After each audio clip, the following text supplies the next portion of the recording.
What's up? I'm going to show you how to change the strings on a Floyd Rose bridge, and I think this is a common misconception that it's like extremely difficult for you to change strings on a Floyd Rose bridge. There are things you need to keep in mind that could make your life harder if you were not conscious of them, but I'm going to let you know what those things are before you get started, so that way you can make this as smooth and seamless as possible. Honestly, it doesn't take me much longer to change the strings on a Floyd Rose as it does on a normal bridge. So the first thing to keep in mind is if you're going up or down a string gauge or a tuning, this is where your Floyd Rose bridge can vary in level depending on the tension that is placed on the guitar neck in the bridge. So if you are going up or down in string gauges, be prepared to either tighten or loosen the springs in the back side of your guitar because you want your bridge to be flush. As you can see here, mine is perfectly level with the guitar body, and if you go up or down a tension, you may notice your bridge dipping down or pulling up depending on if you went lighter or heavier. But those adjustments are relatively easy to make. Assuming you are just switching out strings as a normal guitar player should do once every few weeks, depending on how often you play, this is going to be very straightforward. So I'm going to show you the tools that you will need to change the strings on a Floyd Rose bridge. As you can see here, I have a nice soft plush surface so that my guitar doesn't get scratched or dinged.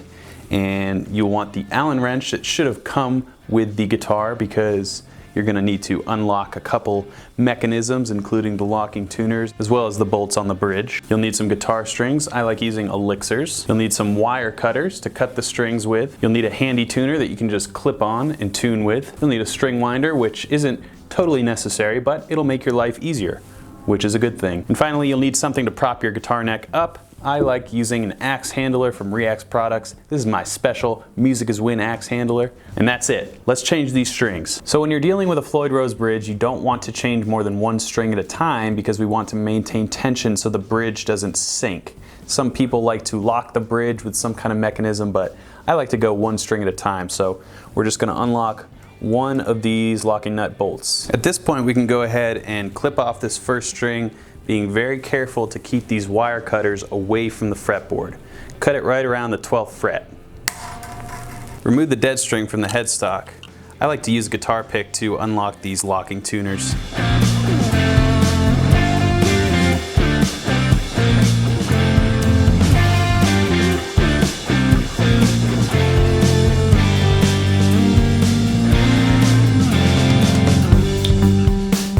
In order to get the string out, you're going to want to loosen this little nut here on the bridge and be gentle with it until you can get that torque. And you only have to turn it maybe 2 or 3 turns to free that string.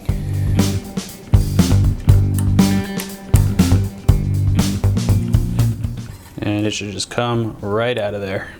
As you can see, this is the string that I pulled off the bridge. That's about how much length you want on the new string, and as you can also tell, there is no ball on the end of the string, which we are about to take a look at. Getting our new strings out here. As you can see here, we've got this ball on the end of the string, so we're going to go ahead and clip this off right at this little wind.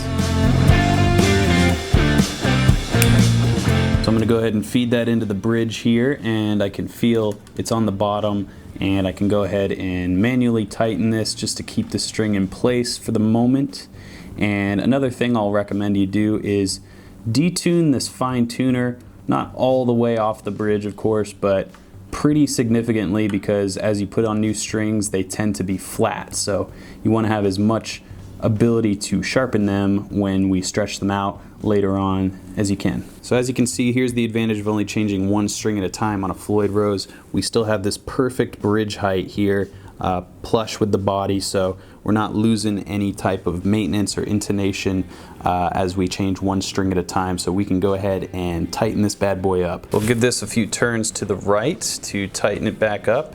And you don't want to go too tight, don't put too much torque on it, but just snugly put that in place. And looking down the runway here, we will pull this string down towards the headstock and feed it through the locking nut.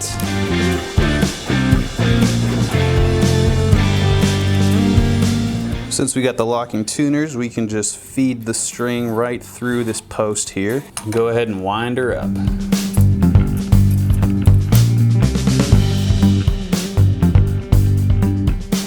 Good enough. So now I'm going to do the same exact process for all the other strings. And some people say you should go like first the G string, then the A string, then the E string. I don't think order matters. I think as long as you have 5 strings on the neck, the tension remains the same. I've never had to adjust this bridge by doing it this way, so to each their own, but I'm gonna go E, A, D, G, B, E, replace 1 string at a time. A few moments later. Voila! Now that the strings are all changed and I did a little polishing on the fretboard, I can now stretch these strings out. So there's a few different ways to do this, but basically you want to hold down with your left hand or whatever hand is on the guitar neck and pull up with your other hand. Not crazy intense, but enough to really give a nice stretch to these strings. They're all going to go flat. It'll help the strings get in tune and stay in tune faster. As we can see here, the bridge is still perfectly aligned with the guitar body, so no need to do any more maintenance than what we've already done. And that is a direct result of changing 1 string at a time to maintain the tension on the bridge. Now for those of you who did find that your bridge was not quite as in line as you'd want it to be, or if you went up or down a string gauge, I'm going to show you the screws you need to adjust in order to fix that problem.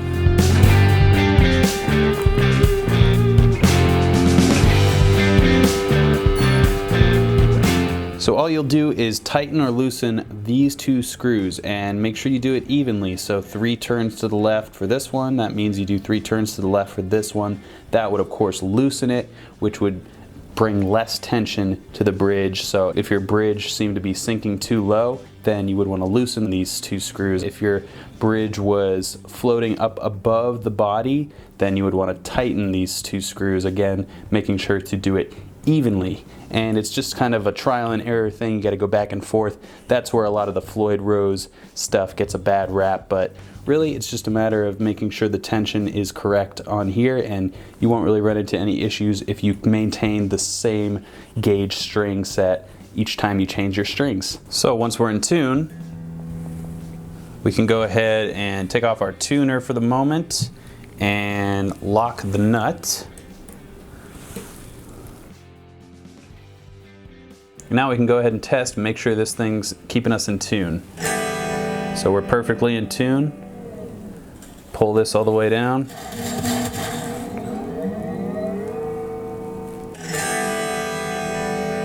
So as you continue to play, you're going to use these fine tuners. Luckily they were all unscrewed all the way, so we have a lot of headroom to sharpen up the notes if we need to. Generally new strings fall flat, so we want to pull these up if we need to.